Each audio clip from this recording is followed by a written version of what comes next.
encourage others to advocate as well with you, so that we have a budget that ultimately reflects the priorities of our community. Before we jump in, I'm going to start with some introductions for our interpreters. And I believe, Sandra Maria, are you with us? I am. Great. Sandra, could you introduce yourself in Spanish? Okay. Buenas tardes, me llamo Sandra Murillo, trabajo para la oficina del alcalde Sam Licardo. Estoy aquí de intérprete para preguntas, si usted tiene preguntas de public safety o de emergencias de vecindarios, estoy aquí para servirles. Great. And could you make sure everybody knows how to use the interpretation? Y para poder recibir los servicios de interpretación, haga clic Interpretation a la derecha de su pantalla. Y cuando lo haga clic, presione Spanish para español y vietnamita para vietnamita, etcétera, etcétera. Perfecto. Gracias y bienvenido a todos. And Tiffany Tran, welcome. Welcome, Mayor. Yes. Hi, Tiffany. Thanks for joining us. Could you please explain to everybody in Vietnamese how they can join us and use the interpretation? Yes. Xin chào tất cả mọi người đã đến tham dự cái cuộc họp tối ngày hôm nay, và trong cái cuộc họp này chúng tôi sẽ có thông dịch viên bằng tiếng Việt cho tất cả mọi người, và tôi tên là Tiffany và cái người bạn làm việc chung với tôi ngày hôm nay là cô Kỳ Anh, cũng sẽ là người thông dịch viên tiếng Việt. Và xin quý vị khi mà muốn nghe được tiếng Việt thì xin nhấp vào cái quả địa cầu ở bên tay phải của màn hình. Quý vị có thể chọn tiếng Việt Nam để mà có thể nghe được thông dịch viên của chúng tôi nói bằng tiếng Việt cho quý vị nghe. Và mỗi lần khi quý vị đóng góp ý kiến thì xin nhớ là phải unmute thì có thể nói được. Cảm ơn quý vị rất là nhiều. Wonderful. Thank you, Tiffany. And Chúc mừng năm mới. Happy New Year. Happy Tet, everyone. Yeah, thank you, Mayor, and Happy New Year too. Chúc mừng năm mới. Thank you. Thank you. Thank you. So this is the year of the water buffalo, I'm told, which means this is a year in which we're going to be patient and hardworking, and we're going to need that during this pandemic, aren't we? So thank you, everyone, for joining us. My name is Sam, and I work for you, and this is what will be the first of several budget town halls we're going to do. I really want to thank a couple of folks on our team who've been working really hard for this presentation and for this process that you're about to see. That is specifically on my own, in the mayor's office team, Nick Alameda, who runs our strategic partnerships efforts, as well as Julian Lake, who I think you're going to be hearing from shortly, because Julian's going to tell you a little bit about how to use a tool for budgeting that will help us be informed about your priorities and also help you learn more about the budget as you engage in this digital tool. So that will be coming up after I speak, so you'll get the more interesting stuff when I'm done. So unless there's anything further, we can jump right into the presentation, and then we'll have questions and answers from you. So please don't hesitate to raise your virtual hand, and we will get to all your questions at the end of the presentation. And also feel free to type in whatever you like in the chat. That may help inform me and others about your questions or your viewpoints. So thank you all for joining us. So let's just jump in here. This, of course, is February 11th. We are very early in the process. The budget process typically starts with the filing of what we call the mayor's March budget message. By that time, the city manager will have produced its 5-year forecast. So why don't we start in with a slide here? And forgive me, I don't actually have the slides. Who's got the control right now? I got it, Mayor. So great. Just let me know. Fantastic. Thank you, Henry. So we're going to talk a little bit about this timeline and the process, because that's important for people to understand so they know when and how they can engage. Then we'll talk a little bit about the budget generally, provide you some basic information. We'll talk about this balancing act tool, as I mentioned, and we'll go right to your questions. All right, so let's move on. So here is the process and the dates in which everything happens. we are very early on, as I mentioned. The 5-year forecast hasn't even been released yet. That'll tell us something about the size of the deficit that we're going to have to tackle next year. And I say deficit because, of course, as we know, we're in very tough economic times. As residents throughout the families throughout the city are feeling it badly right now. And of course, that impacts the city and how and our own revenues as well. So I'll release a budget message on March 5th. And then we'll have a series of public hearings starting on March 16th. That will be consideration of that message, that will provide general direction for staff about some of the high-level issues. We'll engage in a series of community budget meetings that will help us refine this budget. We'll also learn information over that period of time. For example, whether or not a federal bill or relief bill passes from Congress, that will be an important consideration for us. And revisions there might be, for example, the revenue estimates from sales tax or other revenues. So all that information comes in over time. That informs us through our budget study sessions in May. Then we have formal public hearings and ultimately a June budget message that comes from me that is released after consultation with my colleagues. And then, of course, a final vote. Really, the big vote is on June 15th. That's when we have council review and approval of my budget message. And all of that gets baked into what ultimately gets approved on June 22nd. So that's the process. So you're at the right time because you're early. And that's always a good time to be involved, is early. So let's move on.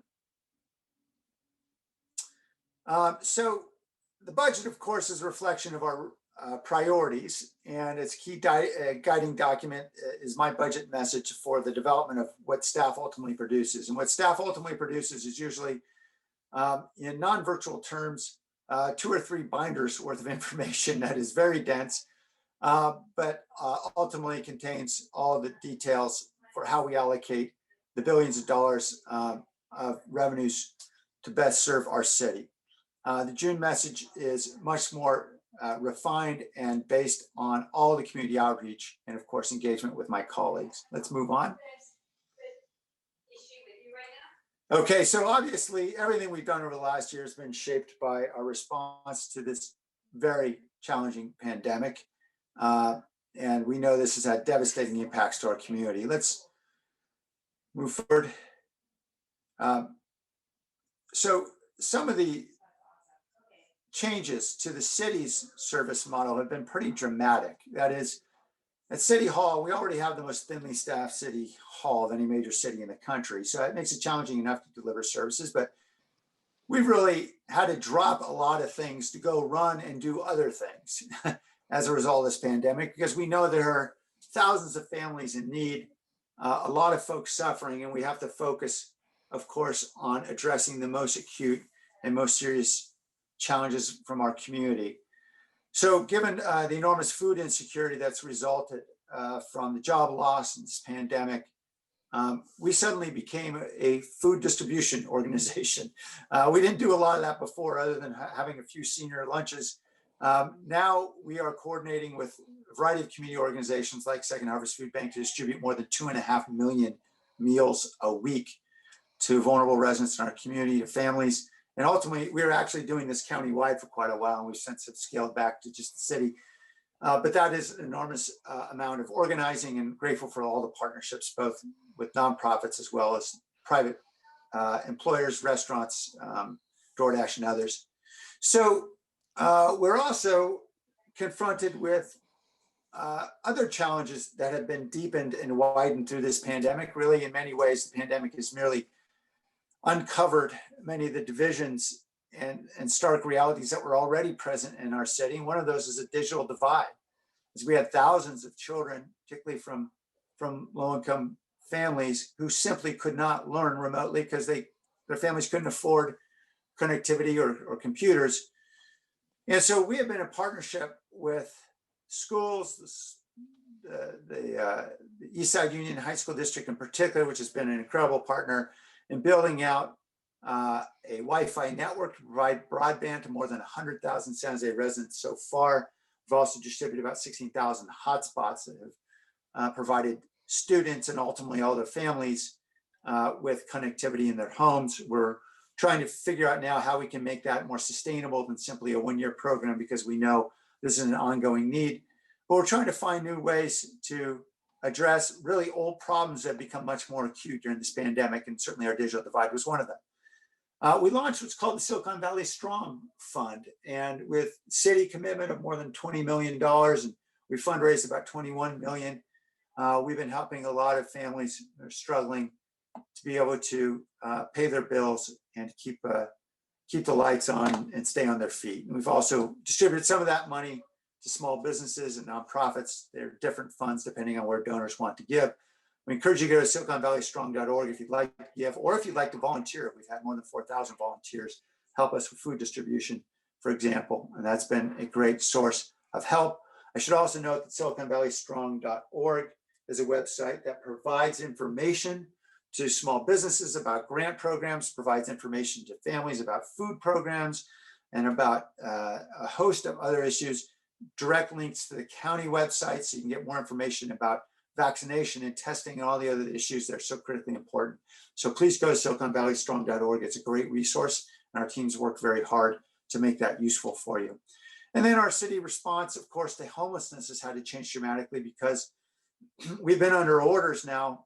Well, I should say orders, directives from both the CDC and the county and others, that we can't actually move people in encampments. That encampments have to sort of stay where they are, because if we're forcing people to move in any way, that in the view of some, that may increase risk of COVID transmission.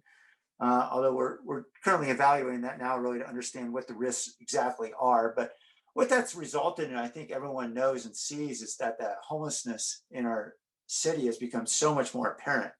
And although many believe that actually is because we have more homeless than we did a year ago or 2 years ago, I think most providers are pretty wise to the fact that really all we're seeing is just how bad homelessness has always been in our city, at least for the last, half decade or so. And what we're seeing is really the palpable reality of what previously had been happening in parts of our city that we couldn't see, where unhoused residents were living under bridges or in creeks. And it wasn't that apparent. Now, of course, they're more visible. And so this has challenged us enormously, of course, and we're still trying to catch up to this very serious crisis. And of course, it was awful before the pandemic, but I think we're starting to learn some things through this pandemic that, as with digital literacy or digital inclusion and food distribution and so forth, these are existing problems that we're learning to tackle in different ways. And with the help, for example, of some state money and federal money, we're now using motel rooms, moving a lot of people off the street that way, creating temporary shelters in various city facilities. We've moved more than 3,000 unhoused residents to shelter of some kind. And perhaps more importantly, more than 1,600 residents have been moved from being unhoused to permanent housing, which of course is what is the gold standard. That's what we really want to make happen, is get people permanently housed. We're also building housing differently. And usually the city isn't involved in building. We usually have nonprofits or private sector doing the construction. But in this case, we've actually been the developer of 3 projects using prefabricated modular housing, experimenting with ways to build much more quickly and more cost effectively. And what we're finding is something pretty dramatic, and it's pretty impressive. 3 projects already that have been finished in a matter of months. Typically, it takes 4 or 5 years to build an affordable housing project, given the typical process in most cities throughout the state. It costs about $700,000 typically for a single apartment unit, if you're to build apartments anywhere in the Bay Area. And what we're finding is, using public land and prefabricated modular construction, and with help from Habitat for Humanity and others that are managing this effort, we're building housing in 4 months rather than 4 years. And we're building it at $90,000 per apartment rather than $700,000. And we're seeing a brighter path for trying to tackle this problem. So obviously we'll continue to try to build on those learnings in the months ahead, particularly after this pandemic. Let's go on to the next slide, Henry. Okay, so this gives a very brief snapshot of some of the work that we've been doing through this pandemic. Again, this is work that we weren't necessarily in the business of doing before. For example, childcare, we significantly expanded through different programs like Rock and Learn and after school summer camp programs in different ways. We certainly always had after school programs, and we're certainly doing things very differently now. And we've also provided grants now to 421 different childcare providers to help childcare providers stay alive during this critically important time, because this is human infrastructure that is so vital to our community. We need our childcare providers up and running. And so they've received $10,000 grants each through the city of San Jose, in addition to nearly 500 small businesses, all small business owners who are low income and very diverse. I think 93% of the owners were people of color. And we're doing a lot to try to support small businesses in different ways, to try to navigate the county and state rules and to help folks get PPP and other programs. Again, we encourage folks to go to SiliconValleyStrong.org for information about some of those grants and loans. And of course, we've been involved in other ways as well. For example, we've had to change our approach in Beautify San Jose. We saw a huge increase in illegal dumping and trash throughout the city. I know you all saw that quite clearly. We are now just starting to catch up to that as a result of a very significant expenditure of about $3 million toward the end of last year to significantly up our game. And we're now hauling about 30 tons, I believe, a week. Trash collection is dramatically improving at 150 plus sites where we know we have significant trash problems. Happy to come back to that issue because I know it's a sore spot with a lot of members in the community. So let's look at this local assistance and how we've spent federal money. The roughly 30 plus million so far, that's gone to a host of recipients as described here, from childcare to low-income residents to nonprofit organizations that are so critical sustaining our community. It gives you a sense of where the federal money is going or has gone. We expect there'll be more money coming to this next relief bill, and obviously that will be vital as well to help small businesses and families stay on their feet. So let's go now to the adopted budget that we currently have. This is where we are in our current budget to give you a sense. It is a city budget of $4.8 billion. It's been inflated a bit, I believe, by some of the coronavirus funding. And typically a budget, when we talk about it in public discussion and council and often in the media, really the focus is on a very small part of this budget, which is called the general fund. That's a little more than a quarter of the budget that you see here. The total budget is $4.8 billion and includes what we call special funds and includes capital funds. So what's different about special funds and capital funds as opposed to the general fund? Well, special funds tend to be what we call enterprise funds. They're funds that are restricted for a use for a particular set of city activities, and they're restricted under federal or state law or various ways because of the way that the money's generated and the way the money's used. So what am I talking about? For example, at the airport, we run an international airport. Every one of those dollars that is generated through landing fees and parking receipts and everything else stays at the airport, can't be used to fund libraries or street paving. It's got to be used at the airport, and that's under federal law. Similarly, we have a water pollution control plant, and that regional wastewater plant is funded through your fees that you pay for stormwater and so forth as property owners.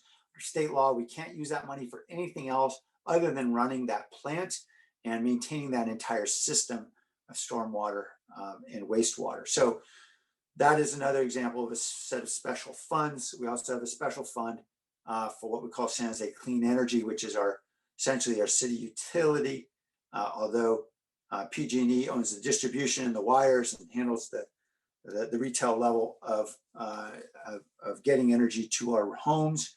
About 99% of our residents and businesses ultimately get their energy from San Jose Clean Energy, which is the procurement entity. We're able to procure energy much greener and a lower cost than PG&E, and we provide that to our residents through Clean Energy. All that, those are special funds.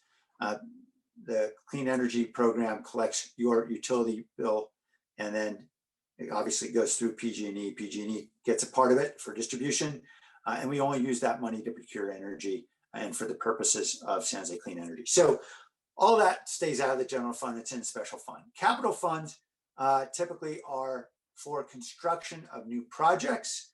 or for purchase of land. And we may pass a bond, for example, under state laws restricted only to be used for building stuff, for example, Measure T, which can only be used for a set of construction, for example, for new fire stations. We have several under construction now, street paving, and some other capital projects. It's restricted for that purpose and no other purpose. The general fund is the fund, of course, that is most flexible. It enables us to fund the overwhelming majority of our police activity, fire response, emergency medical, our libraries, our parks, our streets, and so forth. All the many activities that tend to have the most interaction directly with our residents, it tends to be through the general fund. So that tends to be where most of the action is, what folks are fighting over, at least. Okay, let's move on.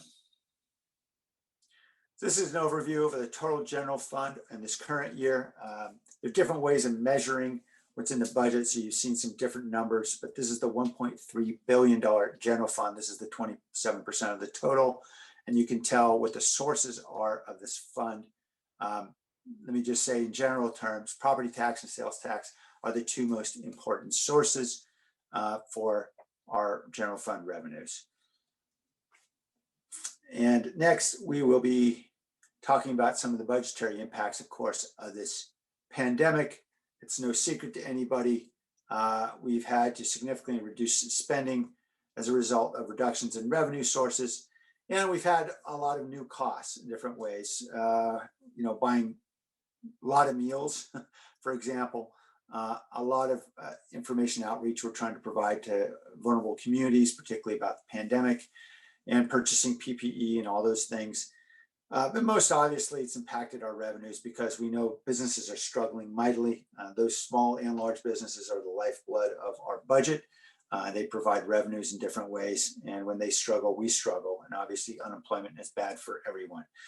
So as we think about the revenue impacts, we go to the next slide.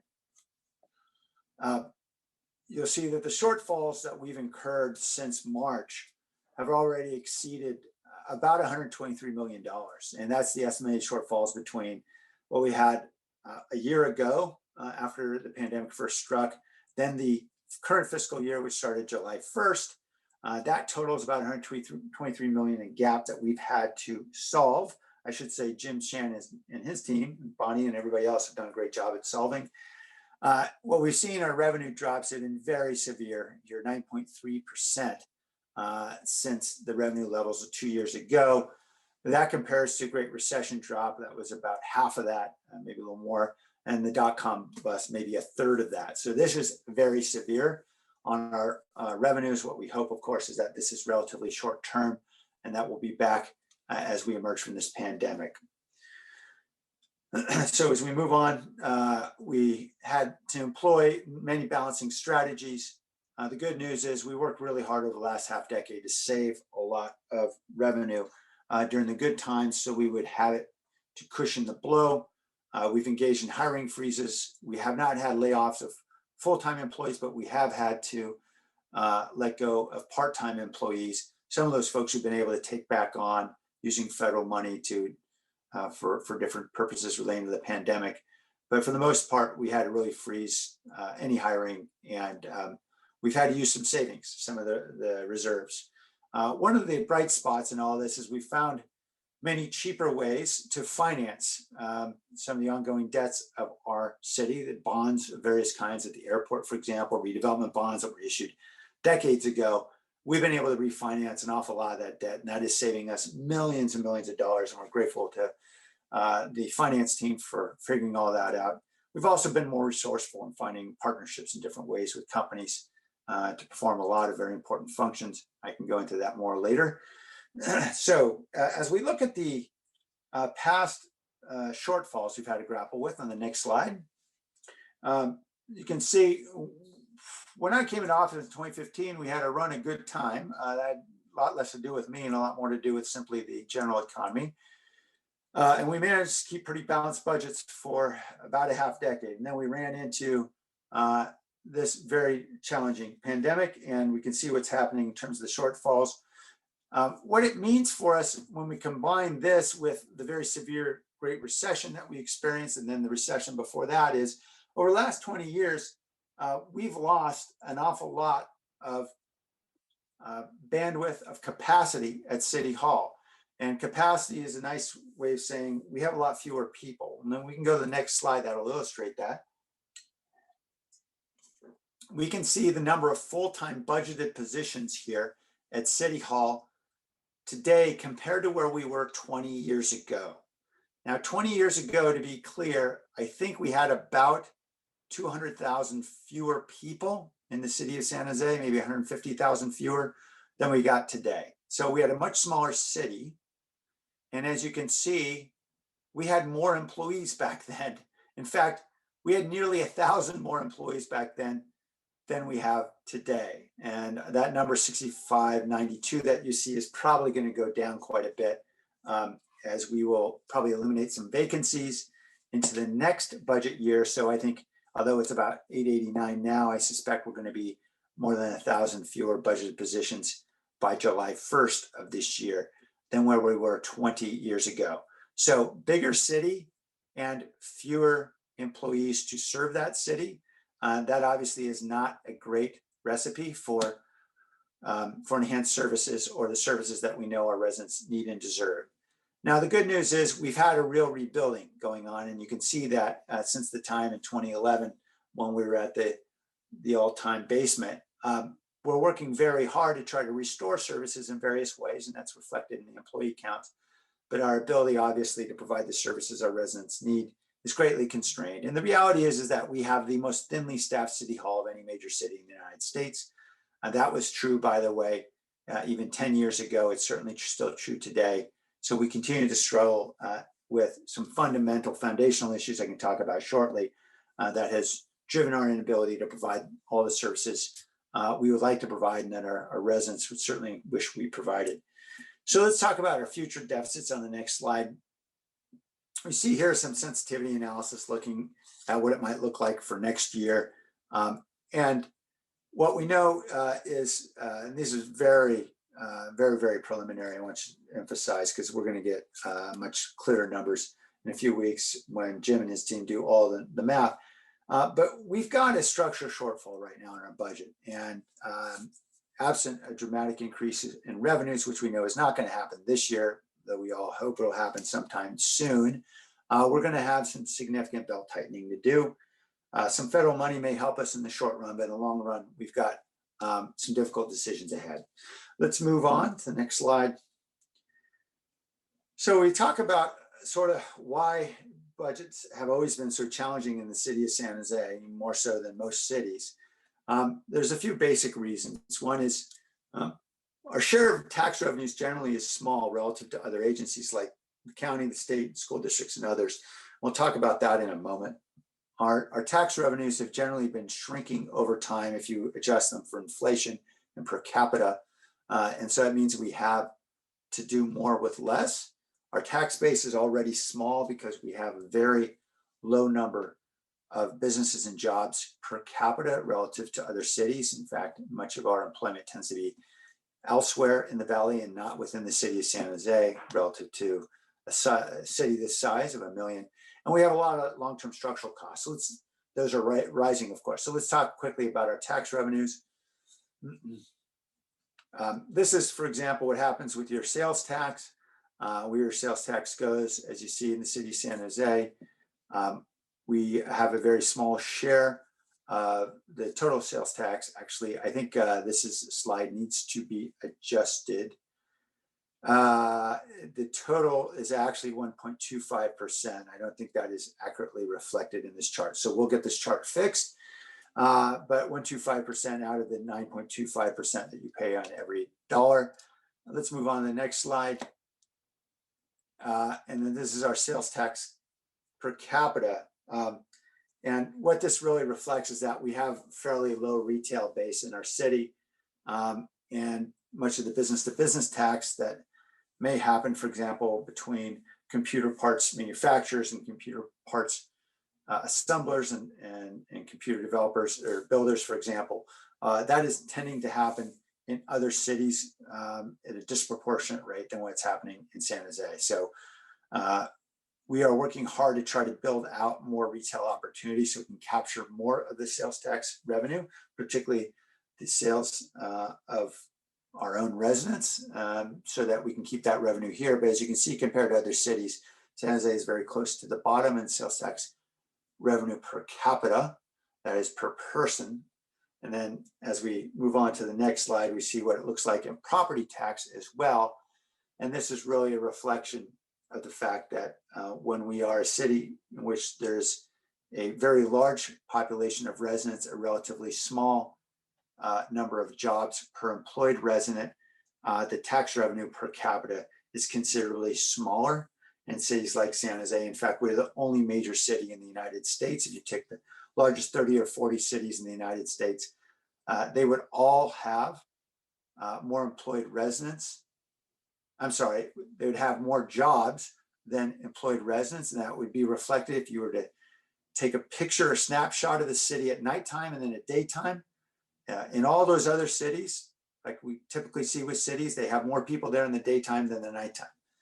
Well, in the city of San Jose, we're the only major city in the country that actually has more people at nighttime than we have in the daytime.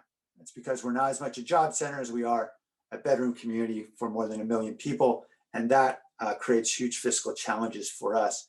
Here you can see for every 100 employed residents, I think this is somewhat dated data. I think it was 81 back in 2019. It's now about 84. We've worked very hard to improve this picture, but as you can see, we pale in comparison to many cities to our north and our west, and that creates great fiscal challenge for us. It means we have a lot of services to provide to a lot of residents, and we don't have as many businesses to generate revenue to provide those services. And then, of course, we have ongoing structural challenges with costs in various ways. We know we are an organization that provides services, which means our most important product is provided by people. And people, of course, in a very expensive valley to live in, require significant pay. There are also substantial challenges with benefits. In this chart, you can see the escalating retirement costs on our general fund. That line on the top that you see is, I think, the most relevant one, which is the percentage of our general fund that's being allocated to retirement costs. And what you see is very sharp increases about a decade ago. I may recall the battles over pension reform. Mayor Chuck Reed at the time was grappling with those challenges. After that pension reform passed, we had some flattening out, and then ultimately we passed a final reform in 2016 in collaboration with our 11 bargaining units, our 11 unions, to find something that would be more sustainable. And the good news is what we're seeing at that upper line is that it is flattening and even coming down slightly. So the percentage of our general fund that is being used to pay for retirement costs is now a little more than 22%, slightly less than it was before. What we saw in projections previously was that this slope of this line was going to keep going up sharply to the right, which is really bad news for all of us who care about having money to be able to pay for cops and librarians and to pave streets. And the good news is we seem to have at least stopped the rapid ascent of this line in terms of percentage terms of our general fund, and that is critical to enable us to have the resources we need to restore services. Time will tell what happens in the long run. There are certainly countervailing concerns on both sides. I'd be happy to talk more in detail if people would like to go into that issue. So I've talked in great length now about all things budget. I'm happy to stop talking and let's focus on a balancing act budget tool. This enables you to share your input with us and also enables you to have a good look under the hood at what's going on with our budget so that you can participate and tweak the numbers a little bit and figure out how you would balance a budget challenge that we have in our city. In this case, we have a current year deficit of about $10 million we think we need to solve before the end of this year. So we threw that into the balancing act tool for now. We will be readjusting this as Jim Shan and his team come out with the actual numbers, but this is a good primer on what's happening.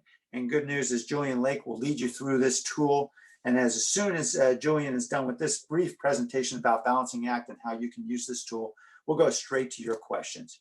Julian, take it away. All right, thank you, Mayor. Good evening, everyone. Similar to the last few years, we are again using the San Jose Balancing Act to talk about and inform you on how to balance the budget. We use this tool to understand the trade-offs with regards that come with trying to balance the budget, as well as gather feedback on your spending priorities and the issue areas that matter most to you. The ultimate goal of the tool is to solve for the deficit by using those spending priorities to inform your decisions. We invite everyone that uses the tool to share comments and thoughts and give feedback about the tool as they use it. So what does the tool look like? Here, as the mayor had talked about before, this tool is focused on the general fund because, as we know, that is the part of the budget that comes with the most discretionary spending. On the left, you can see that there's revenue categories, and on the right, you can see that there's spending categories. So you can get a good idea of where the city's funds come from, as well as where they go. Now, it should be noted that this list is not an exhaustive list of all of the city's funding. This is a focus on the general fund, and not all of the spending categories are every category that's in the general fund. But because some of the general fund categories are still regulated by regulatory needs and service requirements. But these are some of the most interesting areas that you can dive into and play around with as you go through this exercise. As you go through the exercise, you can see that once you click on a spending category, there are subcategories within there that sort of describe where all the funding is going. And each category comes with a little info bullet off to the side that can tell you more about the spending category so that you can really dive deep into what each program in the city does. As well, we provide equity, public perception, and other budget data regarding these issue areas. So there are links within the tool that allow you to access more city resources to learn about the deficit and the budget. The tool is available in Spanish, English, and Vietnamese. At these links, residents can feel free to jot these down, share them. We invite you to share them with other members of your community and get them interested in the trade-offs associated with balancing the budget. And we think that will help us all have a really good informed conversation about the budget as we go into the thick of budget season. So thank you. And now we have, I believe, questions. Great. Julian, thank you for your work on this with the software. We know that we've been tweaking it every year to try to improve it, particularly in response to your input. So we appreciate your use of it and your feedback as well. Let's go to questions. And I'm happy to call off the list unless, Henry, you were inclined to do so. You can go for Mayor. We can do it just like we do at City Council. I know Nick as well is going through the typed in Q&A questions as well. So if you want to go to him every now and then as well, there's some typed in questions that people have submitted as well. Okay, why don't we go to the folks who have their hands raised first, and then maybe you can read off a few of the other questions. Smith Glenn, welcome, Smith. I'm sorry, Glenn, I should say. Forgive me. Hi there, this is Ava Smith Glenn. Oh, thank you, Ava. Forgive me. I just wanted to, well, first, thank you, Mayor, for this presentation and this process. But I was wondering if you could provide any insight into art funding this upcoming year. Yeah, boy, that's an important one. Ava, I know that you're probably aware that we rely enormously on TOT revenue, which is called transit-oriented. TOT is, I just forgot the name of the tax, Jim. It's occupancy tax. It's a transit occupancy tax that's charged at all of our hotels. And we've been sharply revising downward all of those estimates. Jim has been, because of course, folks aren't traveling at all. We also have a countywide ban. I think we're the only county in the state actually that has a ban right now on occupancy for recreational travelers. Jim, do you have any updated information? I know we just approved the mid-year budget with the downward revision. Anything you can say about where you see TOT being for the purposes of providing arts grants and funding? Yeah, Mayor, thank you. Jim Shannon, the city's budget director. Yeah, so we just earlier this week at council, we lowered our TOT estimate, which does have an impact on the amount that is available by MuniCode to help fund the cultural art grant program. I think the good news is we had, believe it or not, last year came in slightly better than what we thought we would be. So we were able to roll over some of that savings into this year. Our adjustments right now, though, just took that right back down to where we started. So essentially for arts funding, we were kind of at where we started the year for the current year.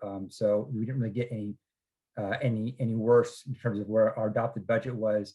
Looking ahead to next year, we do expect to see some growth in TOT, but we got to really be careful, because this is the one that's really kind of been harder for us, and it's consistently gotten worse the deeper we've gone into it. So we do expect a little bit of growth from where we are, because we do think we'll be in a better situation with the pandemic, but we think it'll be a while to get back to where we were just in 1920.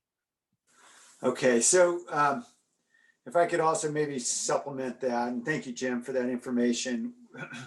The short answer is, we're relying on a source of revenue from an industry that is not going to bounce back very quickly in this pandemic. Hotels and tourism is just going to continue to struggle, we know, for a significant time. And as we expect, even with an accelerated vaccination schedule, we know this virus is going to be with us. So I expect we may be needing to find other sources if we're able to try to backfill in holes. If federal money becomes available, of course, that will be helpful. I should make a really important, I should emphasize that if you are an arts operator, that is, you have a theater or venue, or you are engaged in any way in performing or visual arts, there are special grant dollars that are available to you that you can learn more about on SiliconValleyStrong.org. Again, SiliconValleyStrong.org. These are federal dollars that are directly allocated to arts organizations struggling to stay on their feet. And so we encourage everybody to apply. And if you have difficulty figuring all that out, let us know. We're happy to hold your hand and walk you through it. And I will see here. We'll try to provide, can we, and Nick, can we provide an email address for folks to contact us with follow-up questions in Yes, the chat? we will. Okay, that's Yes. great. So Nick will make sure someone types that into the chat box, so folks who need to follow up with us if they're having a hard time getting grants can do so. So I think we'll be able to say more when we get the projections from the city manager's office in a few weeks. They're working hard on those projections, but I think you're hearing that the news is probably not great for TOT revenue or for those art grants. And so we're gonna have to be resourceful if we're gonna find extra money. Thank you for the question though. Dean Daly.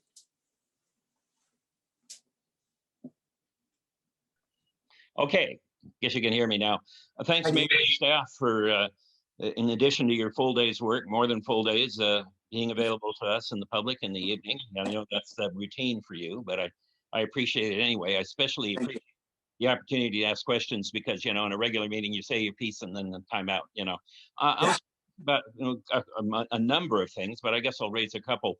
One about the sales tax revenue. Now, a lot of stuff that people would have bought locally is now being bought online. And of course, California, we're subject to, the California taxes. Well, where are all those taxes going? Do they go to the state of California or did any of them go locally? And and as regards to, budgeting process, I see, I'm kind of concerned about public safety. I'm wondering if the problem, the issue, of going forward with the substation, if that's moving forward, or that's what put on ice for that. And also, I've read, you can see the profits, or I mean the pay of all, city employees.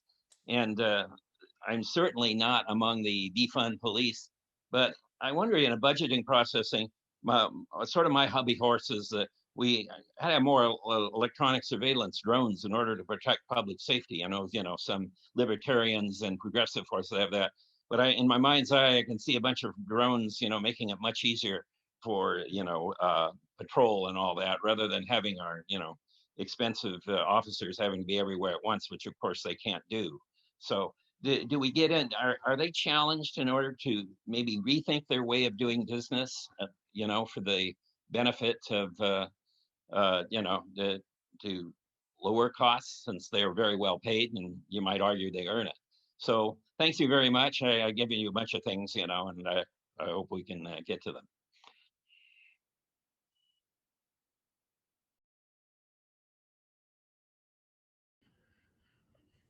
I'm afraid there's. Okay, I'm sorry. Dean, please forgive me. I had a little connection problem on my end. Apparently my audio was completely knocked out. So Dean, let me just tell you what I heard so far, and you can fill in the gaps. I'm very sorry. I know there are questions about what happens now that with our sales tax revenue, with more purchases going online. I heard something about pay of city employees and the use of drones and surveillance technology for, I assume, for public safety. And then was there a third concern you raised? No, I think that covers it pretty well. Okay, I guess, great. the point I want to emphasize is that we just, sort of like continue and say, okay, we're going to increase the amount, or you're going to change the way of doing your business, and especially with technology, which impacts so many things, in order to save money, Yeah. Good question. So let me start with the first of the two. Online transactions, of course, are becoming more and more prevalent. I think the pandemic has accelerated our movement from brick and mortar to online. What we've tried to do as a city is to be very proactive. A couple of years ago, we struck a deal with eBay that would enable the city to capture a significant amount of sales tax revenue on eBay transactions. That has been really helpful in keeping our budget afloat, to the tune, I think last year, Jim, was about $22 million. And that agreement with eBay was very important. Correct. See, I got it right. Every once in a while I get it right, Jim. Thank you. We have what we call pooled funds county-wide for online transactions that are sourced to the county. And Jim could probably explain a little better how that works in the law. But a fund that's called the CDTFA ultimately distributes to individual cities within the county, based, I think, on a formula that includes population, although it doesn't seem terribly fair to me, because I think we only got 42% of the county pool. So it strikes me as being considerably less than proportionate. Jim, do you want to explain a little bit about how that works and how we get sales tax money? Yeah. Thank you, Mayor. So we have seen, we definitely saw a lot of decline in sales tax from our typical, day-to-day restaurants and retail establishments, but definitely saw a big spike in the revenue or the sales tax from internet sales. That generally comes into what's called a county pool, and so that is, about 40% higher. The revenue we got from sales tax so far this year is about 40% higher than that countywide pool was this time last year. We're still down overall from where we are, because we are in a pandemic recession, but definitely that has helped out a lot, as well as the eBay revenue that the sales tax generated by eBay transaction that the mayor mentioned earlier. And the mayor asked a really good question at our major presentation on Tuesday, Mayor, and we actually had it wrong. So that countywide pool allocation is really more of a function of the proportion of the sales tax generated by the city divided by the county as a whole. So it's really about the amount of sales tax overall generated. So we had thought it was more population based. Now that the county pool is such a larger proportion of our sales tax, it used to be a very small number, but as internet sales have grown, We had that recent Supreme Court case decision, Wayfair. Now this is, sort of a much more significant component of our sales tax. Well, I think I know where I'll be lobbying in Sacramento now to try to straighten that wrong that we're getting, I think, deprived on a per capita basis.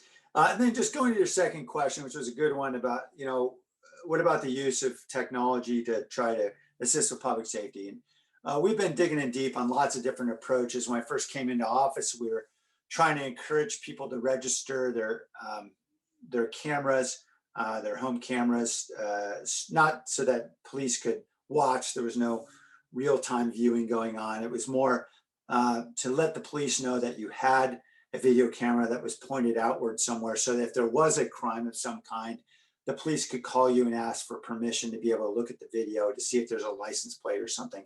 If the house next door was burglarized, for example, that is something we launched a few years ago. We've been using, and I know, for example, a homicide happened 2 years ago. It was actually the use of those video cameras was very helpful in getting the suspect. Drones are being used right now on our fire department primarily as we're thinking about ways of performing some rescues. They seem to be helpful tools, and they're testing it. We have a privacy policy that we've approved at the council because we want to be really careful in how we use this technology and making sure that we're being very transparent with the public about what exactly is being viewed and what's not, and also to be transparent about how we're using these tools. And so we are trying to be very careful about that. The reality is, with any surveillance technology, in addition to all the civil liberties concerns, which are of course considerable in a country such as ours, the reality is if you don't have somebody sitting there watching the camera, and if you don't have somebody who's going to respond to what is viewed on that camera, there's not a whole heck of a lot of benefit. After a while, the bad guys figure out that nothing's going to happen when the camera in the park captures some criminal activity happening or a drug deal or whatever, and nobody responds. Eventually, folks figure out the camera doesn't mean much. So it really does come down to human beings. There's certainly technologies that we're using today to try to essentially provide a force multiplier for our scarce officers. We've also been using more civilian response, which is both helps us be a little more nimble and also is frankly more cost effective through community service officers and others. But there is no substitute fundamentally for human beings and human judgment. So, and people cost money, particularly in an expensive alley like this. So this is a challenge we'll continue to have, but we'll continue to look at every kind of technology. For example, license plate readers are something we commonly use to help us be able to track down stolen autos and also suspects where we've got license plates on them. So we'll continue to use license plate reader technology on our cars and probably in stationary locations as well. Okay, so the next question is from Peter Allen. Hi, Peter. Hey, Mr. Mayor. Thanks so much for having this town hall tonight. Peter Allen, former Arts Commission Chair, former Planning Commissioner, and current core team member of San Jose Arts Advocates. We're a grassroots organization that seeks to promote public will and private will for the arts in San Jose and beyond. I first want to thank you very much for your work to allocate CARES Act funding in the last budget cycle towards arts and cultural organizations. I think it was in the neighborhood of 2.5 million that went out to not just to organizations, but also to individual artists. So thank you very much for doing that. The creative community I know appreciates it. But of course, we know, as we've already heard, that the TOT is more than likely not going to rebound very quickly, and we're in a dangerous situation. So I wanted to ask, as opposed to asking you something, prescriptive, or how would you fill that gap, or where would you find the other funds? Could you speak a little bit to how and who you might engage from the creative community and San Jose's cultural community to help inform this budget process and your budget message? There are a lot of folks out there, including SJAA, who would be more than happy to collaborate with you and offer feedback and thoughts. So if you could speak a little bit to how you're involving artists in the creative community, because at the end of the day, a lot of us were the first to close, and we're going to be the last to come back. And there's a lot of people that aren't going to be back when we come back. So I would also like to know what kind of city we're going to have if we don't have a vibrant arts and cultural scene when we all come back. There's not going to be anything for us to do once we're outside, right? And we able to live and work and bring business here. We really do need a vibrant cultural scene. So if you could speak to that a little bit, thank you. Yeah, agreed. Thank you, Peter. And Peter, forgive my ignorance, but did SJA just form? Did you guys just form that? So Oh. Thanks for the question. Yeah, so we formed in the past, I would say, year formally, but it's certainly Right. been a project that's been on a lot of our minds for quite a while. And if anything, we've, I think arts and organizations and individuals here have been a little bit disjointed and ragtag to date in terms of our advocacy. So we really felt that we needed to have an organized voice, and that's why we're getting together. And we invite anyone to join us, sjrtsadvocates.org. Great, thank you. I appreciate that.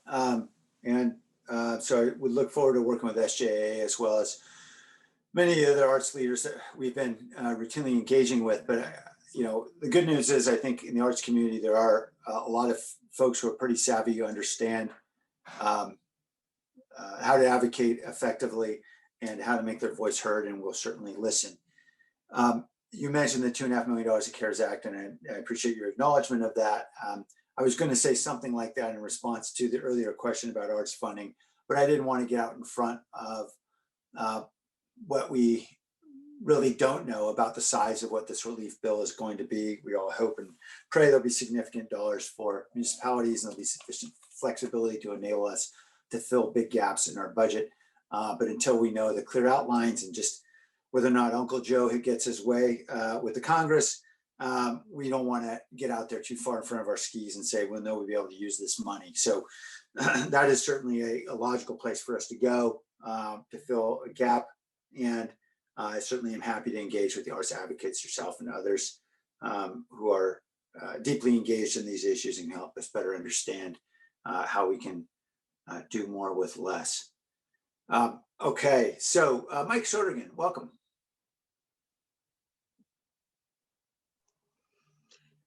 Good evening. Hey, Hey, Mike. thanks for hosting this. And Sam, I want to give a shout out to just one of the employees. You have a lot of great people working on staff, but Nancy Klein, just thank you for Right having on. her. Right. Thank you, Mike. I'll pass that along. Yeah. Hey, so my thought, and this is so far out of the box, I don't even know where the box is, but one of the things I was thinking about a lot, and I think I might have mentioned this to you a few years ago, given this sort of upside down situation we have on jobs to residents, Yeah. and you know, we've scratched and clawed to get 3%. I'm just wondering, and this is so radical, but I'm just wondering, since we're Silicon Valley, if we might not reach out to the people that have, you know, the big businesses that are landed in Mountain View and Sunnyvale and elsewhere to say, hey, the office is now in San Jose, right? You know, and so because of this work at home phenomenon that we have, that doesn't look like it's going to substantially go away when COVID is gone. Is there any way to reach out and say, you know, hey, since you've achieved a 9% growth in productivity and, you know, a potential decrease in your operating costs because of not having to heat offices and do that kind of stuff, and because San Jose's services have gone up because more people are likely to cook at home and have a fire at home and have, you know, the need for San Jose's services, can we just be like the office of Silicon Valley, even though it's in our residences? That's it. That's what I got. You're saying the home office. Is that what you mean? Yeah, I'm saying, Yeah. you know, ask for grant funding or something that that sets a sort of an established precedence. Huh. That's interesting. I'll think some more about that, Mike. Thank you for the suggestion. Let me say this about, you know, what's going to happen after the pandemic. The short answer is we don't know. We certainly heard announcements from Salesforce and other companies saying they're going to offer, you know, a large percentage of their employees to work from home most of their days, and we know that will significantly reduce office demand and so forth. I still fundamentally believe, after talking to many of the tech employers, and I talk to several every week, because it's important for me to understand what they're thinking and what their next moves are, is most of them seem to believe that there's a reason why people work together and why they've been working together for millennia, for centuries. There's certainly something basic about human behavior that says that we collaborate better when we're proximate to one another. And that doesn't mean we can't have 1 or 2 more days at home than we did maybe before. You can't integrate hybrid schedules and so forth. But fundamentally, particularly for creative enterprises, and let's face it, a lot of technology requires creative, collaborative work between people who are involved in engineering, with people who are involved in software development, people who are involved in the marketing, and the people who are involved in the design. And all these folks have to be able to have what they call the creative collisions at the water cooler or in the elevator, to actually be able to engage with one another in ways that enables for there to be the kind of creative thinking that results in innovation. And that just doesn't happen when we're all in our own cubbyholes at home, or if we're not able to talk to one another in an office. So I really do believe, I'm maybe in a minority, but I happen to believe that the day of the office is far from gone. And we're going to continue to want, particularly in innovative creative industries, a place where people work together. I think that's in our favor as a city, because as you probably have seen in the last few years, we've seen a tremendous amount of interest from tech employers in moving into San Jose or expanding in San Jose. We've had, I think, the greatest run of economic development success we ever had in our history for about 3 or 4 years. And part of that is because we're building out transit infrastructure and other key infrastructure like expansions at the airport that make it appealing for people to be here, and partly because they recognize that we're a major city that has a very talented workforce, and they want to be closer to where people live. And they're tired of having their employees on a road for an hour or 2 a day. So I think that, ultimately folks will continue to go back to work in offices around other people, maybe not 100% of the time, but certainly enough. And I think that's going to inure to San Jose's benefit. At least that's my belief over the longer term. Bob? Welcome. Thank you, Mayor. Mike actually just stole my question, so thanks, Mike. And excellent job, Mayor, on this presentation. I think it had just the right amount of detail to be very understandable and facilitate questions. So I'm very concerned about the jobs, housing imbalance as well, and wondering about the other side of the coin. We heard your response on whether we're going to be able to keep jobs here, but what about the increase in housing on the other side? We have, the state jumping in with the accessory dwelling units bill. We are looking at opportunity housing. We have a housing crisis. And so a lot of focus has been on housing. Yeah. And I'm wondering if you see any type of long-term structural problem with the housing balance, job housing balance actually potentially getting worse rather than better. Yeah, that's a reasonable concern. Of course, we have a housing crisis, as you know, Bob, and that's why we're seeing that response. Of course, the housing crisis has been severe for some time, and it's only gotten worse during the boom years. I'm optimistic. I think we can walk and chew gum. In other words, I think we can actually add job opportunities and support the revenues that we need to be able to provide basic services in the city at the same time that we add housing. And the reason why I'm optimistic about that is because the housing is different. The housing of 3 decades ago was single family housing that was sprawling throughout our city. And we know that made a mess of our freeways. It was environmentally bad for our city, and it was also bad for us fiscally. Although many of us, including myself, I live in a single family home with my wife just east of downtown. We're in a very dense neighborhood, certainly near downtown, but we're a single family neighborhood predominantly. But the sprawling pattern of that single family housing is a real drain on us fiscally, because particularly as we sprawl outward, it means we're providing services further and further away from our core. It means you got to do things like build fire stations, build out sewer lines, all kinds of things, and it gets very, very expensive as you grow outward. What we've changed about the pattern now in housing development is we're building up rather than out. And it means high rise in downtown. It means higher densities along transit corridors and urban villages. And what that means is that we got more people living on a smaller amount of space of land. And as we go from, 8 dwelling units or 8 homes per acre up to 15 or 40 or 80 or now 200 homes per acre, if we're talking about a high rise, all of a sudden, what was a very expensive proposition of building housing suddenly becomes a net positive for the city fiscally. And that is because we generate more revenue for every square foot of land. And we're able to provide services in a fairly focused way in the downtown or along those transit corridors and urban villages in ways that actually makes more sense. You don't have fire trucks having to drive as far for each call when the calls are close together, right? And so the point of all that is to say, I think at least fiscally, I am less concerned about the growth of housing as long as we are growing smart. And by smart is exactly as I described, high density along transit corridors. If we're sprawling like we did back in the 50s or 60s, then that's bad news for us. And, you know, as you know, Bob, because I know you worked on this and you care a lot about the environment, we had a lot of threats to our efforts to contain sprawl in our city as recently as just a couple of years ago in 2018, Measure B.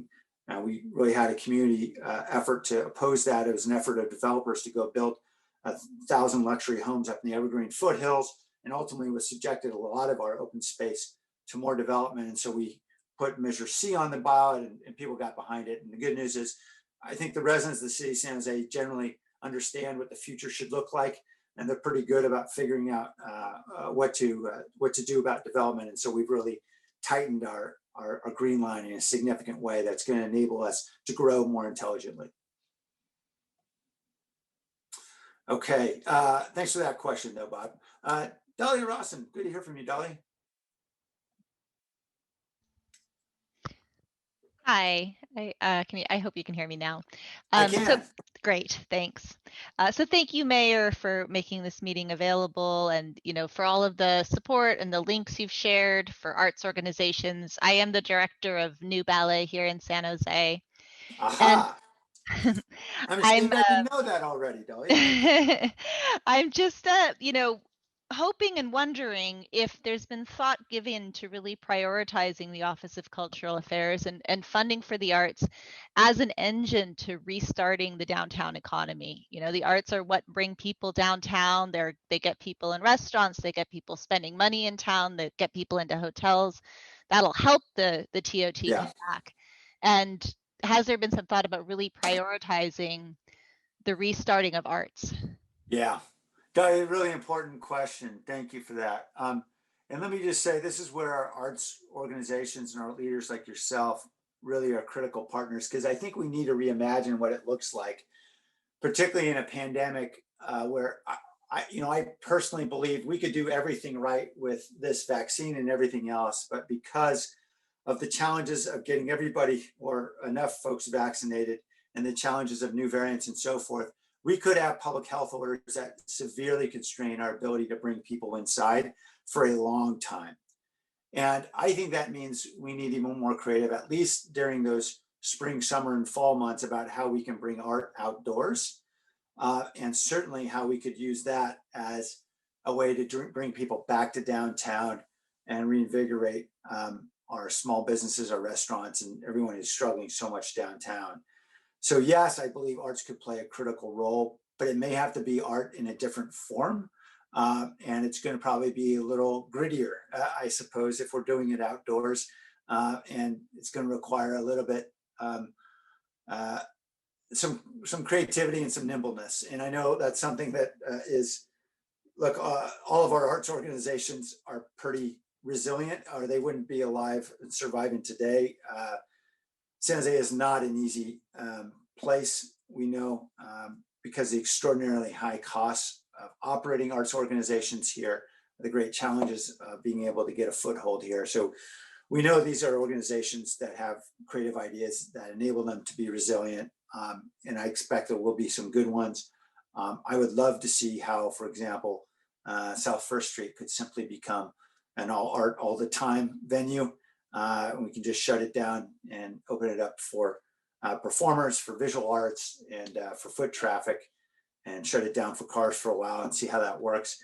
And those are the kinds of things that would be interesting to me, and I think interesting to a lot of folks. But it's going to take a lot of push together.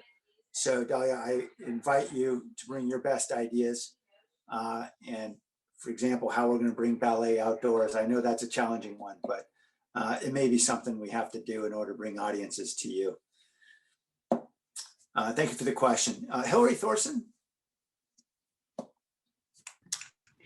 Hello, Mr. Mayor. Thank you for having this forum. And I also Welcome. wanted to say thank you to all the city employees who have been working so hard during the pandemic. I know how hard that is as a working mom. I'm the Library and Education Commissioner for District 6 and also the liaison for the commission to the San Jose Public Library Foundation.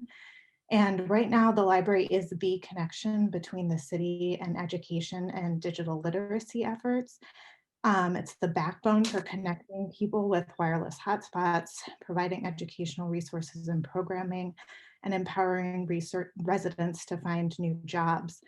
So I feel at this point, any cuts to library funding mean cuts to staff and cuts to hours, which would be a huge impact on services. And we found from the library that there are no more vacancies to cut. So this would be really detrimental to the most vulnerable in our community and undercut the city's goals for equity. So I'm wondering if you're actively looking for ways to maintain or increase library funding. Well, Hillary, thanks for your work and your advocacy. And the short answer is, I don't have any rabbits in the hat. We are certainly hopeful that there'll be federal funding that will help to address some of the holes that we are likely to have in this budget. I'd expect that when the reports come out, we're going to see a deficit that will be in the high 8 figures, mid to high 8 figures. And in a typical year, if we did not have federal help, that would mean severe cuts to everything in libraries, which would be included in that, and the pain would be broadly felt in the organization. To give you a sense, we have about $35 million in reserves, and spending all those reserves in 1 year would be problematic because I think we know in most recessions, the problem doesn't go away in 1 year, it lasts multiple years. And so we probably need to figure out ways to make actual ongoing cuts. And so that means that all departments would be subject. Now, we may well have a saving grace this year in the form of federal funding. And we're certainly actively advocating in Washington, and as well as, frankly, at the state level to make sure all the money gets here and we can use it to ensure that services like libraries and all the educational services associated with the department are maintained. Because I've been passionate about doing that. And I've certainly been fundraising a fair amount. For example, we're going to launch an initiative called San Jose Aspires that the library has been very active in helping us manage and in managing themselves. And I've raised almost $3 million for that effort. That's a means for us to be able to help low-income high school students eliminate financial and informational barriers to get to college. And we are working very hard to expand those funds and fundraising actively. So I'll continue to do things like that. But it's no ongoing solution, of course. And bluntly, I think we're just going to know a lot more when we see what bill gets over the goal line in Congress. And then we're either going to have very easy conversations or difficult conversations based on that. Let me also say, even if we do get one-time funding in Congress, I expect the economic challenges will be with us some time. And so we're going to have difficult conversations at some point in the next couple of years. So I'm sorry, I can't say we absolutely positively know we'll preserve all services. I would say stay engaged because these are difficult and important conversations, and we'll know a lot more, I think, when we hear what emerges from Congress. I'm the head of a group called the Big City Mayors. We are advocating very actively in Sacramento and in Washington to ensure the cities, particularly low-income communities in our cities, are really made a primary priority when it comes to funding. And so obviously much of what our library team is working on is addressing many of the great equity challenges, particularly for our youth. All right, thank you for that question. Maricela, welcome. Hi, Mayor. Thank you for having this. I wrote you a letter. I don't know if you were able to read it. Maricela, I'm sorry. I don't know which letter you're referring to. Oh, okay. I sent you in. My name is Maricela Lechuga. I am an aspiring lawyer, recently passed the bar exam. I work Congratulations. Thank you. You know how hard that is. I have to do my swearing in though, so I'm still not officially a lawyer, but I do work at the Law Foundation representing tenants. And it's, yeah. I'm also an artist on my free time, and I sent you a letter talking about cultural districts in San Jose and how this, this would be something that I just hearing what you were talking about, how, taking art outdoors and how we need to make it more appealing to people so that we're not just sleeping here and we can actually like spend the day. I feel like there's nowhere in San Jose where I can go and just spend the day. It's not like San Francisco where I can spend a whole day in just Chinatown or the Mission District, right? These vibrant neighborhoods that keep people there, that make people want to spend money, make people want to eat there, enjoy the public arts. We need to reimagine public spaces, especially now in COVID. And I know that you understand, I know that you're on the same page about that. So I think that we really need to look into cultural districts for the city of San Jose so that we can support neighborhoods to become really thriving, vibrant neighborhoods where we can go and spend the day and give this is an opportunity. Everyone's like, it's COVID, is this really the time? I think this is the time to bounce back. It should be a part of the plan, our strategy to bounce back and give people, businesses and artists opportunity to help be a part of that process of reimagining San Jose and being outdoors. Thank you so much. Maricela, thank you. And let me apologize to you for not being aware of your letter. Fair to say, with an awful lot of our staff working home, the mail doesn't quite get circulated in the same ways, and I'm not always aware of what's happening at different times because of a lot has obviously changed in the last few months. So don't hesitate to send me an email in the future, sam.licardo@sanjoseca.gov. Again, sam.licardo@sanjoseca.gov. Your points are very good ones. Let me just suggest this. There's a reason why you have those experiences in cities. Certainly San Francisco is one, but I think we could think of a lot of great cities throughout the world. Barcelona, London, Mexico City, and others, where because the city developed well before the advent of the automobile, what you have is you have a sense of a walkable space, a pedestrian-oriented space where you have a lot of retail, a lot of public spaces, plazas and parks and seos where people can engage and mingle and see outdoor performers and be able to eat and have social space. And that is the nature of cities and how they were built for centuries, when they were built very densely and for pedestrians. And the problem for San Jose and most other cities in the Western United States outside of San Francisco and maybe a couple other exceptions, for the most part, all the cities in the West grew up really after the advent of the automobile. In fact, during the 50s and 60s, San Jose was the fastest growing city in the United States for many of those years. So we grew very rapidly at a time when the automobile was king, right? And that meant that all the development followed. It meant that the downtown got hollowed out. The shopping went to the suburbs. Of course, the story about Valley Fair and so forth. And that's where a lot of attention went. And suddenly people didn't walk to go to the store. They didn't walk to get a coffee. They didn't sit and mingle. They didn't engage. They got in their car and parked the car in a parking lot and then went somewhere. and that is the nature of sort of the suburban dystopia that has overtaken the Western United States. So it seems to me, as you think about how we reimagine public spaces, it really comes down to, I think, in addition to all the cultural vibrancy that I know that you and others in our community are passionate about creating, we have to reimagine this city that has been built for automobiles into a city built for people. And that's actually pretty hard work on several levels. It's not cheap. And politically, it's pretty hard too.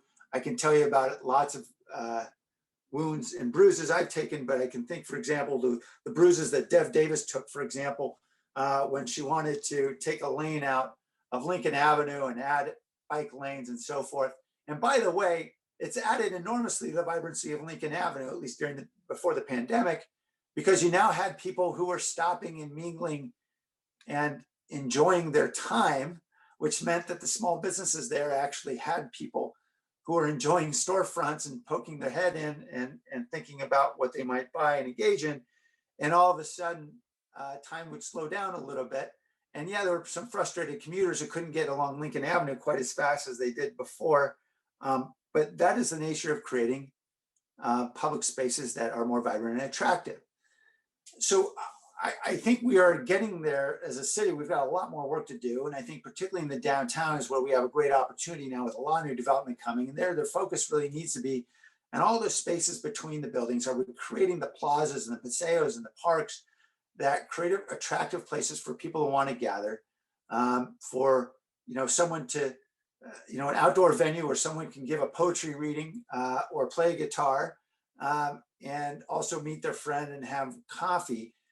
That's what we love about great cities. It's experienced on foot, and it's not experienced chained to a steering wheel moving 45 miles an hour, or I guess in the case of St. Clair County, maybe moving 15 miles an hour on one of our expressways. I would point your attention to what's going on now in downtown West with the Google project, where we're really trying to be intentional about that, making sure we are saving a significant amount of some of the older historic buildings for arts and makers, and creating spaces in between those buildings that are at human scale and inviting.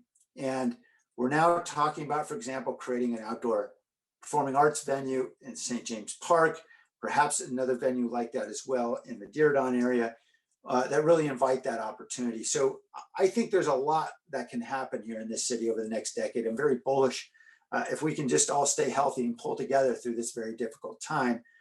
And now is the time when we're seeing certainly big ideas about transforming our downtown. That's where it starts, certainly. And then obviously we want to bring that out to all of our neighborhoods. But thank you for the question, Maricela. I agree this is critically important to the future of our city, because we want a city where people enjoy lingering. Those are the cities we love. We don't necessarily love cities that we're simply working in and then driving home and parking our car and leaving. So we want to be a city that everybody can fall in love with, and that means really reimagining what our city looks like. All right, so I think we may have some questions in the chat. Is that right, Henry? Yeah, we do. And Nick has been typing away, responding to some of them, the ones that he can get to. But I have one here that says, from an anonymous attendee, saying, appreciate the Beautify San Jose funds providing cleanup and trash bins. However, we still need trash picked up around encampments, freeways, and creeks for those residents not using the provided bins. Will the city prioritize and allocate funds in the budget to rectify this issue up until the time this population is housed? Yeah, we all agree. This has been a horrible situation. Look, we all create trash, whether we're housed or unhoused. It's just that if we're unhoused, then our trash is out for everyone to see. And obviously it's a horrible mess. And so here's what we've taken on just in the last few months. I think there's a clear recognition. Everyone agrees this is a mess, and we've got a lot of work to do. We're only starting to get some traction now. Some of the mess you're seeing, by the way, is not coming from unhoused residents. It's coming from contractors who are illegally dumping, right? And we encourage people, please report the illegal dumping. Also, if you have junk that you want to get picked up, there's a free junk pickup service in our city. So please take advantage of it. You can go on our 311 app in just a few weeks. It'll be part of our 311 app where you'll be able to use the app to schedule a time for free junk pickup, or you can go online at the city and get the phone number for your garbage provider. And that service is free of charge, and we encourage everybody to use the free junk pickup. And if more people were using it, I think there would be less dumping going on. Now let's talk about the trash that does come from the encampments.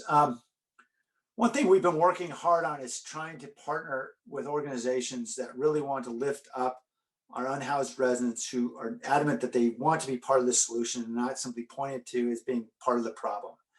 And a program that we started with Goodwill and Destination Homes called San Jose Bridge, where we actually have unhoused residents getting paid an hourly wage to clean up our city. And we have them now working in 150 sites where there are live encampments, cleaning up essentially. And in exchange, we're also giving them not just pay, but also job training programs. A large number of the Goodwill participants have already moved on to permanent jobs, working for other entities, which is great. And we're getting a lot of those folks housed as a result of their participation and engagement. So we think that's a model we really want to grow, and particularly for that response to our encampment areas. One thing we're also doing, we just piloted this year, and is a partnership we have with MasterCard and the Water District. And MasterCard is innovating with this pay card that we're using to deliver, and they're using it in other cities now for social services. But we're the first city to launch what we call a cash for trash program, where we're essentially paying homeless, unhoused individuals on a per bag basis for the trash they collect in their area. Once a week, we go out to these sites and pick up all the bags, and we pay them with a $4 deposit for every bag, up to I think $20 is the max. And this seems to be working at many of the encampments where folks are willing to take the initiative to do this. And they're grateful, obviously, to have the trash bags to clean up, and obviously to have the money as well. And it saves us a lot of labor as well, and that's a good thing. The cards, the pay cards, are actually modulated so they can only be used for basic necessities. It can't be used, for example, at liquor stores or some other locations where we know it's more problematic. And so we really want to make sure we're providing basic necessities to this residents. And we think this is a good gateway of sorts to developing a relationship with many of the unhoused who may be resistant to services, maybe resistant to going to shelter, for example. And by building relationship, we think, and we hope this is a way we'll be able to move them along to the point where soon they'll be ready to take on shelter and then permanent housing and other assistance, mental health, drug treatment, and other treatment they might need to get back on their feet. And so this is something we just launched a few months ago. We think this is exciting. Other cities throughout the country have already called, and they're trying to replicate it. I think Austin, Chattanooga, and some others. And they're all looking at what we're doing, and hopefully we're going to figure it out together. We've got a lot more work to do, and I appreciate that it's frustrating for a lot of our residents in the meantime, because we know the trash is far too great out there. We're absolutely, in addition to increasing the budget, we're going to work harder to take care of it. I know we're close to time. Is that right, Henry? That's correct, boss. We're nearing the end here. Okay, great. So why don't we just take the last couple questions here? Sure. One more good question. It says, will there be an expansion of the newly announced PD unit for mental health related calls? The city of Denver has published an early success story with their effort. Great. Yeah, important question. So we have made this program part of our standard budget now. At first, it was just a grant funded pilot program. Now it's actually part of our base budget. I think we recognize it has been an effective program. For those who don't know, this is essentially an initiative to have mental health experts, or professionals, I should say, out there providing the first response with police backup quite often when there is a call that would seem to need a mental health response, rather than having a police officer and a badge and a gun responding to a mental health episode, which we know can often create conflict, it can create tension and risk of violence. We think it's better to have, and I know the police has long believed it's better to have a mental health provider there in that space. And they've simply struggled trying to get the county to have the staff to help us with this. This is something Eddie Garcia tried about 3 years ago. And so we're grateful now that we've got the staff to be able to do it. That is the county staff. And we certainly would love to expand it if the resources allow. We are also undertaking a reimagining effort with our community, or reimagining our police and public safety services.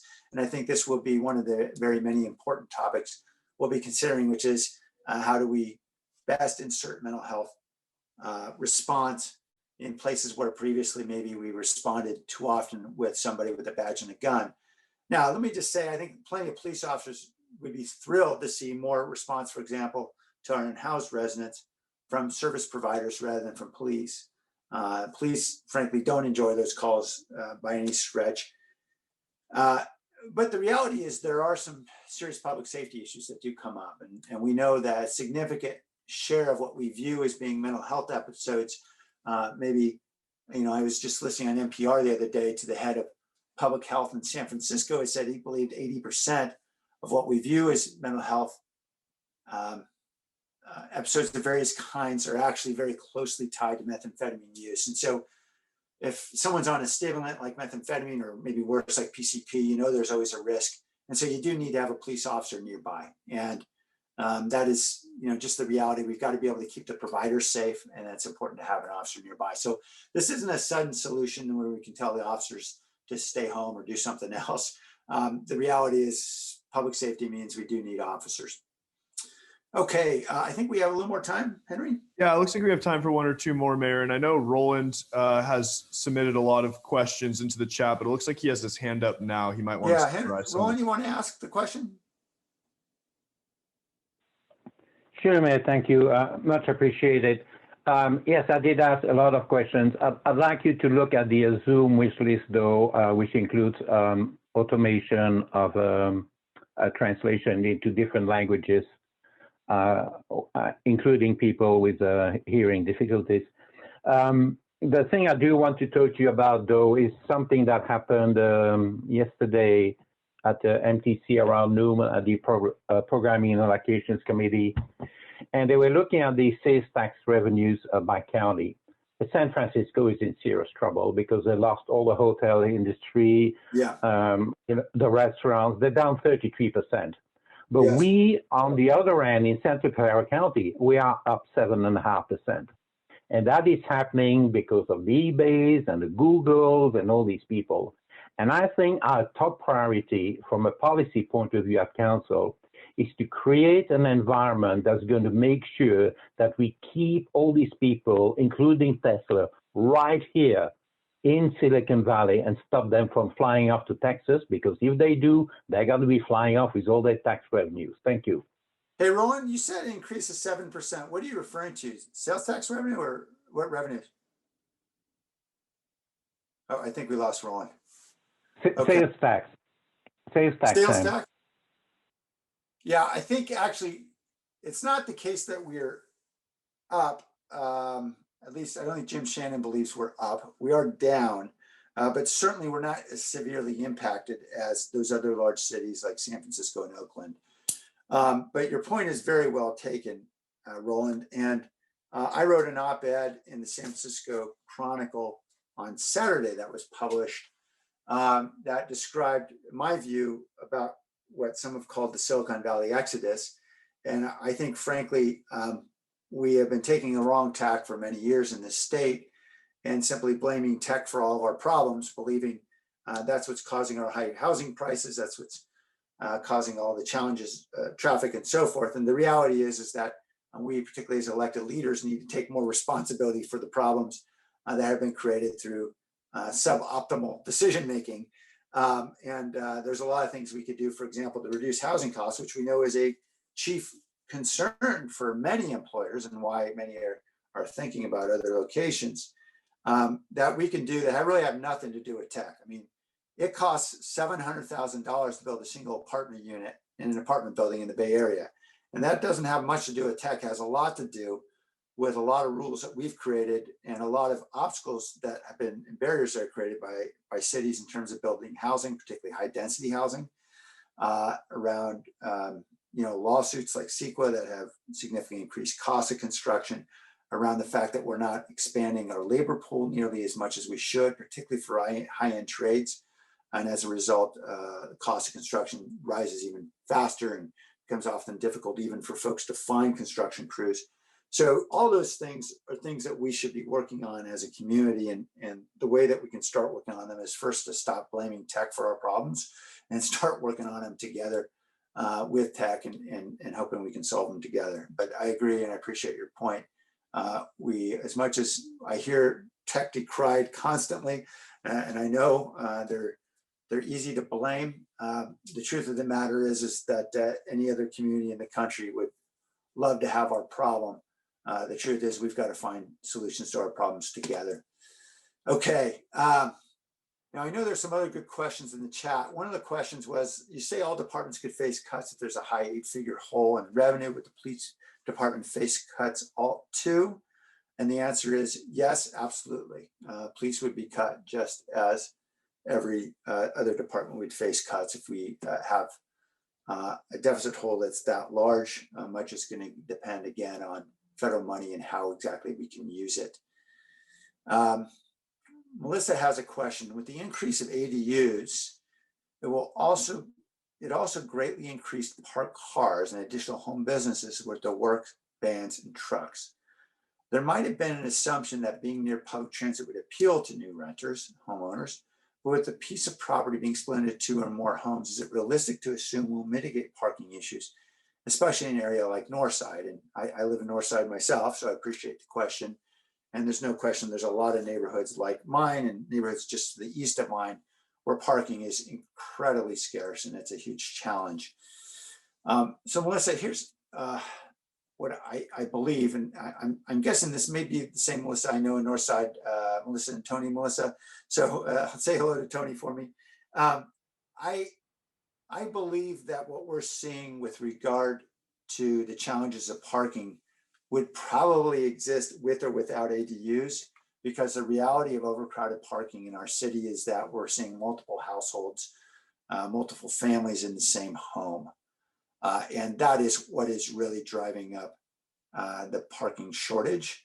And that obviously is driven entirely by cost. Certainly ADUs could create that problem if we just had an enormous number of ADUs on one street, but we generally haven't been seeing that. We've had a huge increase in ADUs because of because of our efforts collectively at the city to try to make it easier for people to get ADUs built and get them permitted and to get red tape out of the way and reduce fees and everything else, because we think it's a fairly low cost way for us to get more housing built that's affordable. But even at its peak, and this is before the pandemic, we went from about, I think about 20 ADUs a year to a little more than 400 ADUs as a result of our efforts collectively. But even 400 ADUs, keep in mind, that's over a city with nearly 300,000 residential parcels. So you just aren't going to have that big an impact from ADUs. That's not what's driving it. And that's why I say, I don't think it's just about the ADUs. It's much more about the fact that we just have many more people living under the same roof, because folks need to be able to share rent to survive. And so we've got to solve that problem with better planning, higher density development in the key areas where we can provide more housing that's affordable to more people. And I think that's going to be our long-term solution. I don't think it's going to be stopping ADUs, because I think for the most part, ADUs tend not to be clustered in that kind of density. And I can't tell you there's any obvious strategy to mitigate parking issues in a place like Northside where I live, which is predominantly single family housing just east of downtown. But I do think the one key solution for those of us who live in the downtown area where it tends to be very dense and we know we have parking issues is we're going to build a lot more transit. And that's the good news. We've made major investments. BART just opened a few blocks away from us here in Northside. And it's now open and serving folks. And that was a $2.5 billion investment we made to try to address transportation that will hopefully enable more folks to be able to travel without a car. We spent $300 million on a fast rapid transit line along East Santa Clara Street, and that's going to be upgraded over time. And now BART coming all the way down to Five Loons and into downtown as well. We're working on other initiatives, for example, building out transit to the airport. All of this means that if we're able to build out a real transit network, the kind that's befitting a city of our size, we'll be providing more people with alternatives to the automobile. And we know that also makes for a more affordable opportunity for them to live here, because if they can go without a car, they're saving a lot of money on insurance and gas and everything else. So our vision is trying to figure out how we can really make this urban city more urban to support a lifestyle that doesn't depend so much on the automobile. All right. I know that's not very satisfying for a lot of folks who love us to wave the magic wand to solve parking problems, but sadly, I did not get one as mayor. But I'm open to any creative ideas people have, of course, and that's why we're having meetings like this to hear any creative ideas you might have. All right, Henry, I think I've answered the 2 open questions. Are there any other questions that you see that have come up that I'm missing? No, Nick offered good in-depth responses to the remainder. Great. Oh, I have a hand up from Empire 7 Studios. I think I know who that is. It happens to be our vice chair of our Arts Commission. Is that right? Juan Carlos? I think your device is muted right now. Your computer is on mute. We can't hear you. Can you hear me now? I can, yeah. Hey, Mayor. Yes, this is Vice Chair Juan Carlos Araujo for the Arts Commission, but welcome. I'm here more so on behalf of, Empire 7 Studios, my small business here in San Jose.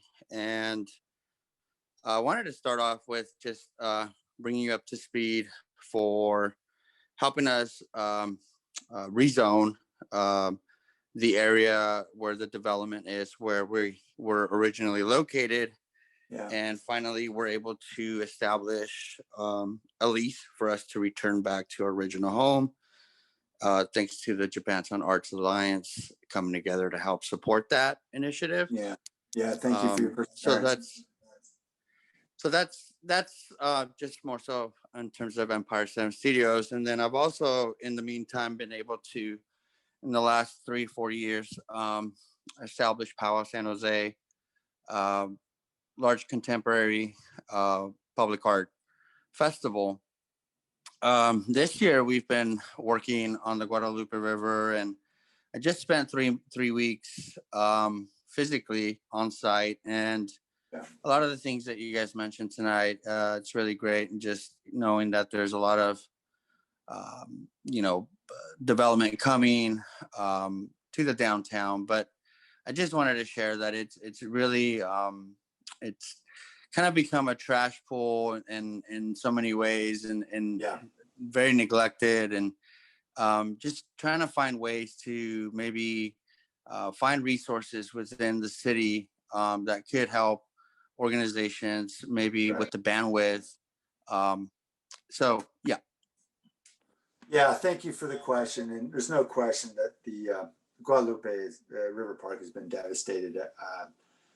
Certainly it's a factor of our crisis of homelessness, and we know there's been a lot of encampments there. Let me tell you a little bit about what we're working on.